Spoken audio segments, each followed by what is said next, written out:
This is what optimism in action looks like. All right, let's get down to nitty-gritty example. This is one of my kids. His name is Carson. When Carson was 6 years old, he comes to me. He looks up at me. He's a little tiny guy. He looks up at me and goes, "Daddy, I want to play ice hockey." I say, "Son, you're out of luck. We live in North Carolina. Well, really hot here. There's not a lot of ice." You know what he says? This is optimism in action. He looks up at me and goes, "Let's move to Michigan." That's how optimists think. I said, "No, we're not moving to Michigan." I figured he'd forget all about it. This kid couldn't remember his last name, so I don't, hockey, that's why. And he'd never been on ice skates.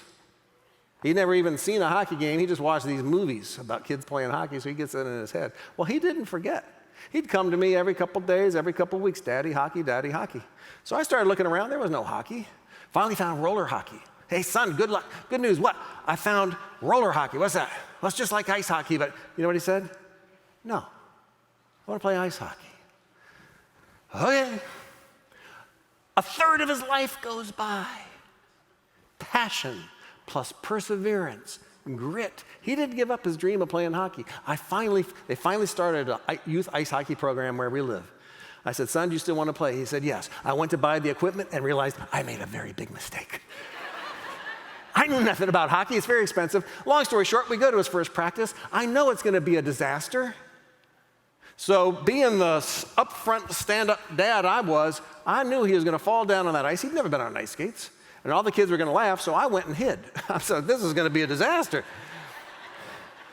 They're going to, and then the little voice. We all get the little voice, right? The little voice, back of your head, starts beating you up.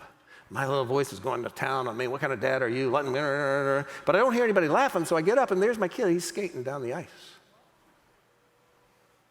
Then the coach blows the whistle, "Time for drills." And I'm like, "Oh, God, my kid, he knows nothing about hockey drills. He's never been on the ice before."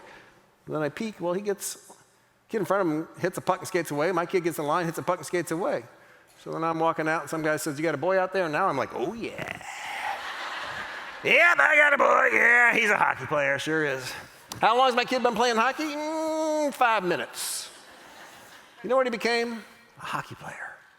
That's what optimistic people do. You want to be optimistic, and yes, you can train yourself to be more optimistic, to think that way, because optimistic people, they overcome the barriers, and they produce results.